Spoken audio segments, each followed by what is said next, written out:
पहले तो गुरुजी मैं आपका धन्यवाद करना चाहती हूँ। मेरे मन में बहुत सारे संशय थे कि मैं राम जी को बिल्कुल नहीं मानती थी। पहले राम जी का मैं बहुत गुस्सा आता था। क्यों? उन्होंने सीता माता को छोड़ दिया था ना, इसलिए मेरे को राम जी का बहुत गुस्सा आता था। मैंने कभी उनकी पूजा नहीं करी, खाली दर्शन करती थी मैं। बाकी कभी भी राम जी की पूजा में कभी करती नहीं थी, ना रामनवमी ना कुछ नहीं करती थी। गुरुजी जय श्रीमन नारायण। पहले तो गुरुजी मैं आपका धन्यवाद करना चाहती हूँ। मेरे मन में बहुत सारे संशय थे कि मैं राम जी को बिल्कुल नहीं मानती थी। पहले राम जी का मैं बहुत गुस्सा आता था। क्यों? उन्होंने सीता माता को छोड़ दिया था ना, इसलिए मेरे को राम जी का बहुत गुस्सा आता था। मैंने कभी उनकी पूजा नहीं करी, खाली दर्शन करती थी मैं। बाकी कभी भी राम जी की पूजा में कभी करती नहीं थी, ना रामनवमी ना कुछ नहीं करती थी। फिर बाकी आपकी कथा सुनकर मेरे मन के सारे संशय मिट गए। और दूसरा प्रश्न गुरुजी, अब राम जी की करने लगी वो पूजा? हाँ, आराधना करती हूँ। देखो, जो राम के पक्ष में नहीं थे, कथा सुन के वो राम के पक्ष में हो गए। ये कथा का प्रभाव। और गुरुजी मेरा बचपन से, मैं चौथी में थी जब से मेरे मन में ये प्रश्न था कि हम बंदर की औलाद है। सुनते सुनते मैं पागल हो गई थी। मेरे को रोज यही समझ में नहीं आता था कि जब भगवान इतने बड़े हैं तो हम बंदर की औलाद कैसे हैं। मगर आपकी कृपा से ये भी संशय मिट गया कि हम संतों की संतान है। सुनकर मुझे बहुत अच्छा लगा, मेरा मन बहुत प्रसन्न हुआ और इसीलिए मैं आपका धन्यवाद करना चाहती हूँ। और मेरे प्रश्न, डार्विन की थ्योरी कहती है कि आप बंदर की संतान हैं, परंतु डार्विन की थ्योरी गलत है।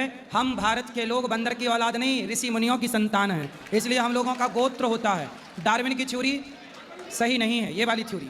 गुरुजी मेरा प्रश्न है, क्या देवी भागवत पढ़ते समय हमें 9 दिन में ही पूरी करना चाहिए? कितने भी दिन में कर लो। और दूसरा प्रश्न यह है कि जैसे भागवत पढ़ रहे तो क्या हमें ब्रह्मचर्य का पालन करना जरूरी है?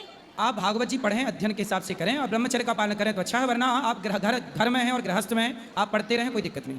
और दूसरा प्रश्न ये गुरुजी, हमारे यहाँ पितरों का पिंड क्या साल भर में कर दिया जाता है? साल पिंडदान होता है, साल में हो जाता है। दूसरा प्रश्न ये है, भगवान की प्राण प्रतिष्ठा ना हुई हो तो क्या करें? किसकी? भगवान की प्राण प्रतिष्ठा हमने आज तक करी नहीं, सुना नहीं था, अब आप सुनने लगे। करवा लेना, कोई दिक्कत नहीं है। और करवाना जरूरी है। भागवत कथा टीवी पर सुनते समय सोने से, जैसे भागवत कथा सुनते समय नींद आ जाती, टीवी में सुनते सुनते नींद आ जाती, तो क्या दोष लगता है? कोई बात नहीं, सो जाया करो। सुनते सुनते नींद आ तो सो लो। नींद आ जाती मेरे को, मैं थक जाती ना तो फिर कथा लगा लेती, मेरे को एकदम ऐसा लगता मैं भगवान की गोदी में सो गई। सो जाओ, जब जागो फिर सुन लो। और गुरुजी भागवत कथा क्या संस्कृत में पढ़ना चाहिए, जरूरी है? आ जाए तो संस्कृत में पढ़ो, वरना हिंदी में पढ़ो।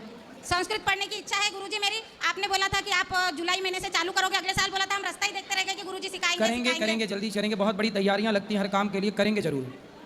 11 के दिन प्राण जाने से क्या मोक्ष प्राप्त होता है? 11 देखो, पुण्यात्मा कभी भी मरे मोक्ष मिलता है और पापी कभी भी मरे, पर पापी यदि एकादशी में मर गया तो वो मोक्ष का अधिकारी हो जाता है। गुरुजी चतुर्थी के दिन चांद देखकर ही उपवास खोलते थे हम, बाद में आपने बताया कि चतुर्थी के दिन चांद देखा नहीं जाता, तो अब क्या करें? हमने तो जिंदगी भर से उपवास करा, तो चांद देखकर ही उपवास खोला। तो चांद कौन सा चांद?